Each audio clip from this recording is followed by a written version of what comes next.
Hello friends, welcome to my little world.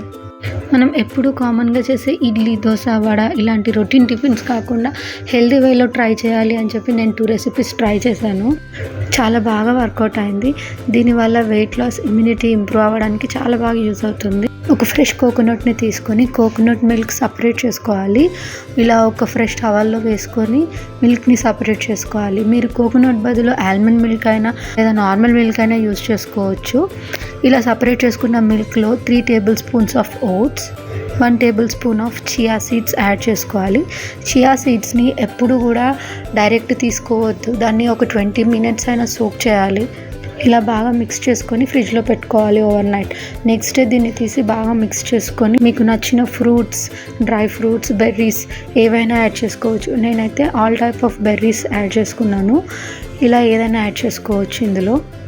And ఇందులో sweetness కోసం sugar అయినా use చేయొచ్చు, హనీ అయినా యూస్ చేయొచ్చు. నేను బెర్రీస్ చాలా వేసాను కాబట్టి హనీ వేసుకున్నాను. అంతే, 1 బ్రేక్ఫాస్ట్ ఈస్ రెడీ. ఇంకో బ్రేక్ఫాస్ట్ కోసం 1 బౌల్లో pumpkin seeds, watermelon seeds, sunflower seeds, 2 అంజీర్, కిస్మిసెస్ అండ్ పిస్తా, కాజు ఇవి యాడ్ చేసి వాటర్ పోయాలి. ఇంకో బౌల్లో కాజు అండ్ వాల్నట్ సపరేట్గా సోక్ చేసుకోవాలి. ఈ కాజు అండ్ బాదం సోక్ చేసిన వాటర్ని మనం యూజ్ చేయొద్దు. దీన్ని ఓవర్ నైట్ రెస్ట్ ఇచ్చేసి నెక్స్ట్ డే మార్నింగ్ బాదం అండ్ వాల్నట్ పొట్టు తీసేసి అన్నిటినీ బ్లెండర్లో యాడ్ చేయాలి. 2 డేట్స్ అండ్ థిక్నెస్ కోసం బనానాని యాడ్ చేశాను. స్వీట్నెస్ కోసం షుగర్ బదులు హనీని తీసుకున్నాను. దీన్ని బాగా బ్లెండ్ చేసుకొని ఒక గ్లాస్లో తీసుకొని మీకు నచ్చిన ఫ్రూట్స్ కానీ, డ్రై ఫ్రూట్స్ కానీ, బెర్రీస్ కానీ ఏదైనా యాడ్ చేసుకోవచ్చు. అంతే, healthy breakfast is ready. If you like this video, like, share, comment. Thank you. Bye.